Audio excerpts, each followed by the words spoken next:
Olá, pessoal. Essa é a nossa aula 18 de Filosofia do Direito, segunda parte do conceito de lei, né? Ou Lei 2, tá? Filosofia do Direito, aula 18, Lei 2.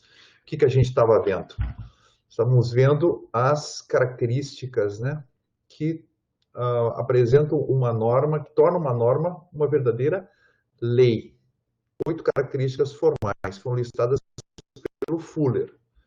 Acabei de ler um artigo que uma amiga mandou, que saiu no New York Times, de dois professores de Harvard, o Cass Sunstein, professor de Direito Constitucional, e o Adrian Fermil, que é professor de Direito Administrativo. E os dois, o artigo deles é sobre a questão do rule of law, hoje nos Estados Unidos. Eles são contra o ativismo judicial, são contra a intervenção do executivo em agências reguladoras, são contra que as agências reguladoras, ao estabelecerem normas gerais, não sigam esses critérios. E eles simplesmente mencionam Fuller e listam os 8 critérios. Vou só manifestar para vocês, né, que é uma discussão super atual isso aí, né? Enquanto a gente tiver uma visão republicana, né, da vida em comum, nós vamos querer um Estado de direito, tá? O consensus iuris que falava o Cícero, né? E para nós o consensus iuris significa que o direito é fiel à sua moralidade interna, que ele visa a ordem. E a lei, para produzir ordem, né?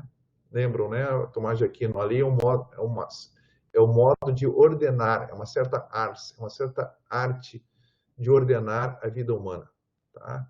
Então a gente viu na aula anterior que o primeiro critério que a lei, o primeiro standard, o primeiro padrão, o primeiro princípio que a lei deve atender é a generalidade. Agora nós vamos para o segundo, que é a promulgação, tá?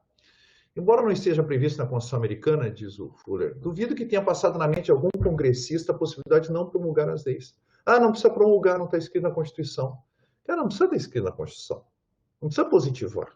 Isso faz parte do conceito de lei.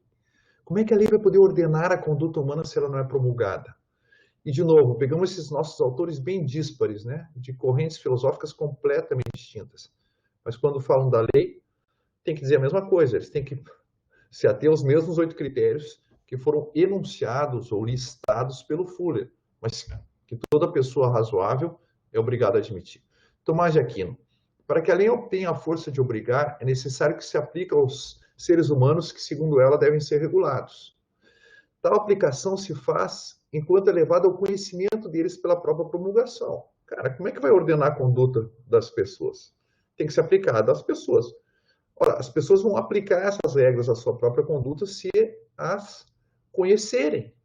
Portanto, conclui ele, desculpa chover no molhado, né? A promulgação é necessária para que a lei tenha sua força, para que ela possa existir como lei, como uma forma pública capaz de ordenar a vida em sociedade.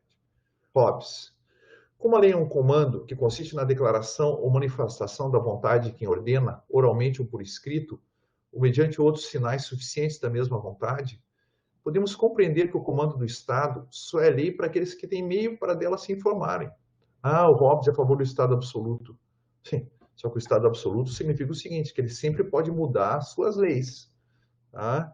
Agora, não significa que ele pode atuar fora da lei. Né? Então, como é que o súdito vai... as pessoas saem do estado de natureza e entram no estado civil para viver segundo uma certa ordem. Tá? Ora, essa ordem ela é dada pela lei. Essa lei tem que ser conhecida. Portanto, tá? O que diz o próprio Hobbes? Do Estado absoluto autoritário? Não. Tá? Como alguns dizem, ele é um precursor do Estado liberal, do Estado de direito. Por quê?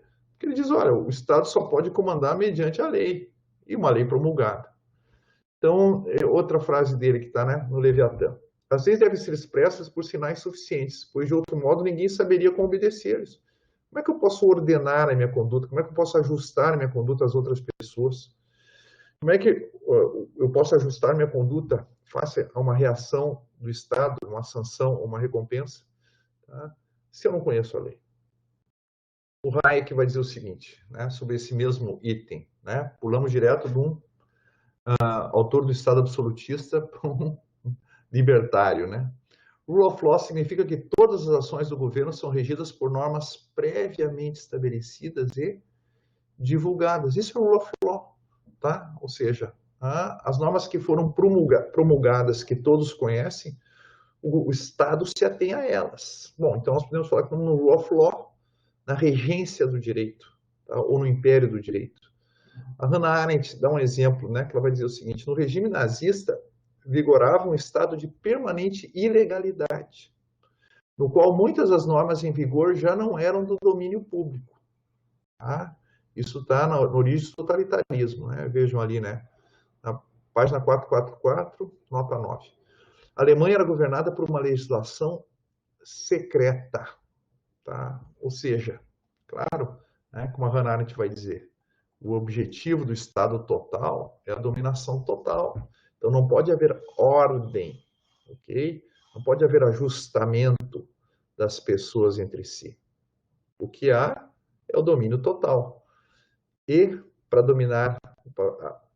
fazer o domínio total, tem que tornar impossível que as pessoas e o próprio Estado pautem, né, a sua conduta mediante regras promulgadas e conhecidas. Por isso que no nazismo a legislação é secreta. Eles não têm intenção de ter um direito. Tá? Eles não querem produzir uma ordem, tal como nós temos colocado, né? Principalmente uma ideia republicana, né, de ordem, que é uma comunidade de iguais. Prospectividade. Então ele vai dizer o seguinte, né, o Fuller: uma lei retroativa é certamente uma monstruosidade. O direito se propõe a dirigir a conduta humana por meio de regras. Falar de governo ou de direção de uma conduta hoje, por meio de regras que serão emanadas amanhã, significa fazer um discurso vazio. Tá? Não. Eu tenho que me conduzir pela regra hoje. Sim, mas qual é a regra? Não sei, ela vai ser ditada amanhã. Tem um sentido. Tá? Então, leis retroativas não criam ordem. Por isso que elas não são leis. Tá bem? Assim como leis não promulgadas não são leis. Porque elas são injustas? Não, porque elas não atendem os critérios formais da lei. Eu não consigo reconhecer como lei. Lembram, né? A forma de uma coisa corresponde à finalidade de uma coisa. Isso que dizia Tomás de Aquino. A forma da serra está relacionada à função da serra, à finalidade da serra, que é serrar. As leis impõem necessidade aos negócios futuros, como afirma o Código Justiniano. Isso é Tomás de Aquino. Então, não pode regular para o passado. Hobbes. Nenhuma lei feita depois de praticado um ato pode transformar esse em crime, pois uma lei positiva não pode ser conhecida antes de ser feita e, portanto, não pode ser obrigatória. A gente vai citar o Beccaria, mas aqui o Hobbes já fala de um princípio da legalidade, né? Ou seja, nula um crime sine lege, tá? Não pode haver um crime se não há uma lei anterior que diga que determinado ato é um crime. Hayek. A forma assumida pelo Rule of Law no direito penal é, em geral, expressa pela máxima latina nulla pena sine lege. Não pode ter uma pena no direito penal que não seja prevista em lei. A essência dessa máxima é que a lei deve ter existido como norma geral antes de se apresentar o caso ao qual ela tem que ser aplicada. De novo, para criar ordem na sociedade, para as pessoas ajustarem os comportamentos. Eu sei que isso é crime, ok? Eu sei quais são as consequências. Em um famoso processo realizado no reinado de Henrique VIII, o parlamento resolveu que Richard Rose, cozinheiro do bispo de Rochester, que também foi morto, né, devia morrer no caldeirão sem assistência religiosa. É óbvio que não havia uma lei que dizia, olha, pessoas que discreparem das opiniões religiosas do rei deverão ser mortas no caldeirão sem assistência religiosa. Não havia uma lei. Então foi uma decisão ad hoc do parlamento. Tá? Não era prospectiva, era retroativa, portanto não era uma lei. Alexander Hamilton, né, outro dos pais fundadores, né, um dos autores do Federalist Papers, né, o federalista que vocês estudaram no direito constitucional. A criação de crimes após a consumação do fato, ou por outras palavras, sujeitar as pessoas à punição por coisas que, quando feitas, não eram violações da lei, e a prática de detenções arbitrárias foram, em todas as eras, os instrumentos favoritos e mais formidáveis da tirania. Lembram, né? Uma visão republicana do direito, né? Qual é o hostis? Qual é o inimigo do republicano? O tirano. tá? Por isso que o republicano quer um Estado de direito, consensus iuris, que falava o Cícero, ok? Mas a criação dos crimes após a consumação do fato. Então, isso pode ser um instrumento da tirania. Tudo aquilo que viola a forma do direito é tirania, tá bem? Ele é um instrumento de domínio e não um instrumento de ordem. Bom, a gente pode pensar, né, que talvez algum tipo de aplicação de princípios que às vezes se faz por aí também é retroativo, né? O cara vai saber que aplicar um princípio, uma interpretação qualquer lá na frente, que ele deveria ter pautado a sua conduta desse modo. Não dá, né? Tá? Isso é, o direito deixa de produzir realizar o seu fim próprio, que é a ordem. Legislação, de novo aqui o nazismo, né, como um exemplo extremo, tá, de tirania, né, a tirania totalitária. A legislação era retroativa, a noite dos longos punhais, né, onde foram executados 200 inimigos do regime. Aí fizeram uma lei posterior dizendo que esses homicídios não eram homicídios, eram execuções oficiais a mando do Estado, legislação retroativa. Tá? Como sempre, né? Quem não respeita a forma do direito é porque não tem a intenção de respeitar a dignidade da pessoa humana. Isso que a gente viu lá com Folha. Tá? Ok? Possibilidade. Ou seja, as leis, né? Vou pegar a definição aqui do digesto, né? É nula obrigação de coisa impossível. Tá? O que é impossível não obriga. Tomás de Aquino diz o seguinte: a disciplina da lei deve ser conveniente a cada um segundo a sua possibilidade, sendo, em primeiro lugar, a possibilidade natural. Com efeito, não se pode impor às crianças as mesmas coisas que aos adultos. E deve ser possível segundo o costume humano, pois o ser humano não pode viver sozinho na sociedade, não ajustando a sua conduta aos demais. Isso aqui pode parecer um pouco paradoxal, mas, de novo, a finalidade do direito é produzir ordem. Se eu invoco uma lei que ninguém nunca cumpriu, cara, isso não vai ajustar a conduta de uns aos outros, né? Isso vai provocar desordem, tá bem? Nos Estados Unidos, quando fizeram a lei seca, que era uma emenda constitucional, no país só tem 26 emendas, tá? Em 250 anos de história constitucional. O que aconteceu? Tá? Será que era possível obrigar toda a população a não consumir álcool no país ocidental? Tá bem? Então, um dos critérios, esse dos critérios formais da lei é o mais material. É o que tem, né, a questão da possibilidade. É um exame das condições de fato. Mas, de novo, né? Como é que eu vou criar uma ordem? Como é que as pessoas vão orientar a sua conduta? Segundo leis que são impossíveis de ser cumpridas. Então, a possibilidade é um dos requisitos. Hobbes, se alguém for obrigado pelo terror de uma morte iminente a praticar um ato contrário à lei, fica inteiramente desculpado. Por quê? Porque nenhuma lei pode obrigar o ser humano a renunciar à sua própria preservação, que a gente chama de estado de necessidade. Tá? Não há como, né, a lei obrigar ao impossível. Qual é o impossível? O ser humano abrir mão da autoconservação. Agora, tem a questão dos direitos sociais aqui. Né? Então, vamos dar um exemplo que não é brasileiro. Tá? Um exemplo da Suécia. A Suécia aposentava as pessoas com 51 anos. Tá? Diz assim, não, quando o cara fica desempregado aos 51 anos, o cara nunca mais vai achar emprego. É claro que nós devemos, né, aposentá-lo. A Suécia quebrou em meados dos anos 90. Essa era uma lei impossível, não havia orçamento capaz de cobrir isso. Tá bem? Não adiantava querer reivindicar do Estado que ele tinha que fazer, que não podia haver retrocesso social, etc. Tá? Era uma lei impossível. Tá? Impossível para o cidadão, impossível para o Estado. Essa lei vai... Leis impossíveis quebram o Estado de Direito. Elas desmoralizam o Estado de Direito. Por quê? Porque cada um começa a se sentir autorizado a dizer, ah, isso é possível, isso não é possível. Então, se vocês são legisladores, tá?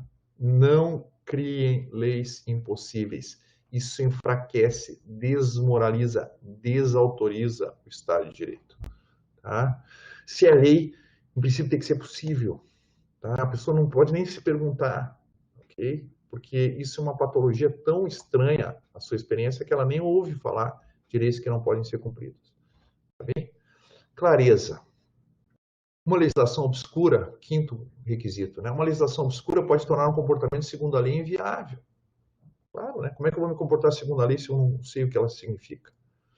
Partindo da premissa que o direito guia julgações humanas mediante regras gerais, agora o Fuller, né? Continuando o Fuller aqui, né? Toda lei penal deveria ser suficientemente clara, o exemplo da lei penal, para alcançar o duplo objetivo. Qual é? De dar ao cidadão uma informação acerca da conduta proibida. Eu sei o que é lícito e o que é ilícito, simplesmente vendo o texto da lei, e de fornecer adequadas diretivas para as decisões judiciais. Os juízes sabem, tá, quais são os parâmetros que eles devem seguir ao tomar as decisões. Tem que ser claro. Tá? E aqui tem um exemplo, né? Eu peguei uma decisão da Suprema Corte de 2019, do Justice Gorsuch. O cara diz o seguinte, tá o caso aí, né, colocado para vocês. Na nossa ordem constitucional, uma lei vaga não é lei em absoluto. O Gorsuch podia dizer o seguinte, olha, não é em nossa ordem constitucional, em qualquer ordem constitucional, em qualquer ordem republicana, em qualquer povo que queira ter um Estado de Direito, que queira ter consensus iuris. Uma lei vaga não é lei. Se não tem clareza sobre o que ela está comandando, o que ela está determinando, como é que nós vamos segui-la? E ele diz o seguinte, mas é um pouco mais interessante aqui, né? Ele acrescenta uma questão de separação dos poderes. Somente os representantes eleitos do povo no Congresso têm o poder de estabelecer novas leis criminais federais. Por isso que ele vai dizer a nossa ordem constitucional. Bom, mas isso é válido também para nós. Quem é que pode legislar, né, em matéria penal? O Congresso Nacional. E quando o Congresso exercita esse poder, ele dá às pessoas um nítido aviso sobre o que o direito exige delas. Bom, a pessoa olha a lei, não é uma lei vaga, é uma lei clara, ele sabe o que é crime e o que não é. E ele diz assim, ó, leis vagas transgridem ambas exigências constitucionais. Tá? A Constituição proíbe leis vagas por duas razões. Tá? A ordem constitucional proíbe as leis vagas por duas razões. Primeiro, porque as pessoas não conseguem diferenciar o lícito do ilícito. Tá? E segundo, e portanto não há ordem. E segundo, é o que vem aqui, ó, elas transferem a responsabilidade do legislativo de tipificar condutas criminosas para promotores e juízes não eleitos. Lembrando, né, promotores e juízes nos Estados Unidos são eleitos no nível estadual, mas no nível federal eles são indicados. E deixa o povo incerto quanto às consequências da sua conduta. As duas causas, né? Por que não posso ter uma lei vaga? Primeiro, o povo cai na incerteza, na insegurança total, fica sujeito ao arbítrio estatal. Né? Não tem mais ordem na sua vida, né? Não tem mais segurança. E, ao mesmo tempo, transfere a responsabilidade do legislativo para os promotores e juízes, cara. Mas não, eles não estão autorizados a tipificar condutas. Eles não podem criar tipos penais. Então, o legislador, se ele deixa uma lei vaga, quem vai determinar o tipo penal vai ser os promotores e os juízes. Só que eles não podem fazer isso. Tá? Pela ordem constitucional americana e também pela nossa, só o legislativo pode estabelecer tipos penais. Tá bem? É primado da lei, é o princípio da legalidade. Ou é isso, ou é a barbárie. Tomás de Aquino. Isidoro afirma que a lei deve ser clara, de sorte a não conter por obscuridade algo capcioso. A clareza é exigida para precaver contra o prejuízo que pudesse provir da própria lei. Cara, a gente não faz lei para piorar a nossa vida, né? A gente faz lei para melhorar a nossa vida. Então a lei tem que ser clara. Se a lei for obscura, a vida fica pior. Tá bem? Hobbes. Quanto às leis escritas, se forem breves, facilmente serão mal interpretadas, por causa da diversidade de significações de uma ou duas palavras. Se forem longas, ainda serão mais obscuras, devido à diversidade de significações de muitas palavras. Esse é o ponto. Essa é a arte da legislação, né? Não pode ser nem muito curta, nem muito longa. Né? Tudo em nome da clareza. Tanto uma como outra, né, muito longa ou muito curta, vão conduzir à obscuridade. Hayek. À medida que o planejamento estatal, né, Hayek é um liberal, né, ele quer um Estado mínimo. À medida que o planejamento se torna cada vez mais amplo, faz-se necessário abrandar na mesma proporção as disposições legais, mediante referências ao que é justo ou razoável. Ele não gosta disso, né? Se como o Estado quer intervir, eu não tenho como travá-lo pela lei, não tenho como contê-lo pela lei. Isso significa que é preciso dar cada vez mais deixar a decisão do caso concreto ao poder discricionário do juiz ou da autoridade do executivo competente. Poderia descrever uma história do declínio do rule of law, do desaparecimento do Rechtsstaat, do Estado de Direito, né, com base na introdução progressiva dessas fórmulas vagas na legislação e na jurisdição. Pois é, cara, se tem uma fórmula dessa na legislação, tá? Como é que eu vou aplicar? Como é que eu vou saber o que significa? Me lembro de um colega, né, que dizia, né, o professor Cláudio Miquelon, qual é a função social do contrato? É cumprir o contrato, velho. Por que existe contrato? Para ser cumprido, cara. Agora, se invoca a função social para ele não ser cumprido, bom, aí as pessoas ficam perplexas, tá? Aí não tem mais ordem na sociedade. O que vai ter? Vai haver uma crescente arbitrariedade, mutabilidade e imprecisão do direito e da jurisdição. O juiz já não tem mais parâmetros, os quais, em tais circunstâncias, não podem deixar-se de converter-se num instrumento político. Um liberal, um conservador, um social-democrata, um socialista. Cada um vai dar um conteúdo para a função social da propriedade, que deve haver na telha. Tá? Então, ele diz assim, cara, e aí você não tem mais a ideia de ordem, você não tem mais segurança, né? Você não consegue mais calcular as suas ações, né? E prever as consequências delas. Tá? Teve um exemplo clássico do direito do trabalho, depois veio uma lei, né? Mas a lei dizia que o trabalho contínuo do empregado doméstico configurava vínculo. Mas, cara, tá? O que é um trabalho contínuo? Uma vez por semana, 2 vezes por semana, uma vez a cada 15 dias? O que é trabalho contínuo? Cara, cada tribunal definia de um jeito. Tá? Se dizia, parece que a jurisprudência dominante era 3 dias. Isso só foi sanado quando veio a lei. Mas quem é que acabou legislando? O tribunal teve que legislar. Né? Porque a lei foi obscura. Tá? A questão da união estável também. Né? Quando tiraram a questão do convívio, e quando a lei abriu mão de um sinal concreto de união estável, tá? Bom, você começou a ter situações em que com 8 meses de namoro se pediu união estável. Tá? Então, de novo, a lei não, ela tira a ordem da vida das pessoas. A pessoa não consegue mais ajustar a sua conduta aos outros, porque as suas expectativas não são mais asseguradas. Tá? E aqui, né, o Robert Frost é um poeta citado pelo Hayek, né, que diz assim, boas cercas fazem bons vizinhos. Se você tem regras claras, regras de condomínio, qualquer regra obscura vai transformar teu vizinho no inimigo. Essas regras são claras. Bom, se é tranquilo, o que é devido a quem? Tá? Bom, então nós podemos conviver sem conflitos, tá bem? Esse é o papel do direito. Né? Lembra, um dos elementos da ordem é a paz. E com isso, pessoal, a gente encerra.